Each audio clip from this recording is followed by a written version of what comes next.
నల్గొండలో సంచలనం సృష్టించిన ఫోర్బుల్ మర్డర్ కేసు మిస్టరీకి తెరపడింది. ఈ నెల 22న తెలంగాణ కాలనీలో ఒకే కుటుంబానికి చెందిన నలుగురు దారుణ హత్యకు గురయ్యారు. మృతుల్లో సుల్తాన్, ఆయన భార్య హసీనా, కుమారుడు ముజామిల్, కుమార్తె అప్సరా ఉన్నారు. ఒకే కుటుంబానికి చెందిన నలుగురు హత్యకు గురికావడంతో ఈ కేసును పోలీసులు సవాల్గా తీసుకున్నారు. ఎస్పీ శరత్ చంద్ర పవార్ పర్యవేక్షణలో అన్ని కోణాల్లో దర్యాప్తు చేపట్టారు. చివరకు నిందితులను గుర్తించారు.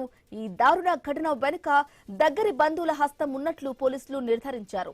మృతురాలు హసీనా అక్క కూతురు, ఆమె భర్తతో పాటు వారి ఇద్దరు స్నేహితులను నిందితులుగా గుర్తించి అరెస్టు చేశారు. ఆస్తి వివాదాలు, కుటుంబ గొడవలే ఈ హత్యలకు కారణమని పోలీసులు వెల్లడించారు.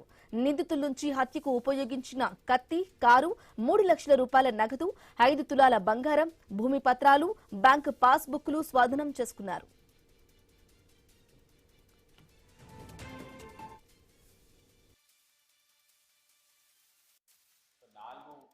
డెడ్ బాడీస్ మనకి ఆ ఇంట్లో దొరుకుతాయి.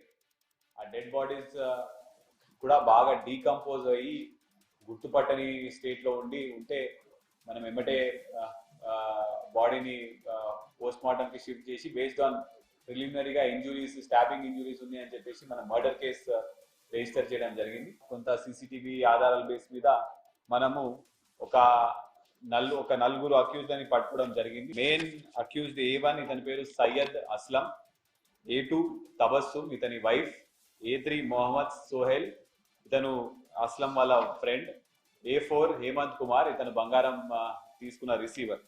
అయితే ఈ అస్లం అనేవాడు ఈ హసీనా వాళ్ళ అక్క తహేరా బేగం వాళ్ళ కూతురు వాళ్ళ హస్బెండ్. వాళ్ళ కూతురు పేరు తబస్సుమ్. సో తబస్సుమ్ వాళ్ళ హస్బెండ్ ఇస్ అస్లం. ఈ హసీనా అనే అమ్మాయి ఈ అస్లం కి 1 year బ్యాక్ 1 లక్ష రూపాయలు అప్పు ఇచ్చిన తర్వాత ఆ అప్పుకి చాలా హైగా ఇంట్రెస్ట్ అడగడం వల్ల అతను ఇప్పుడు దాకా సుమారు 2.5 లక్షలు ఇవ్వడం జరిగింది. ఆమె ఇంకా కూడా నాకు డబ్బులు రావాలని చెప్పేసి అతని బాగా వేధించింది.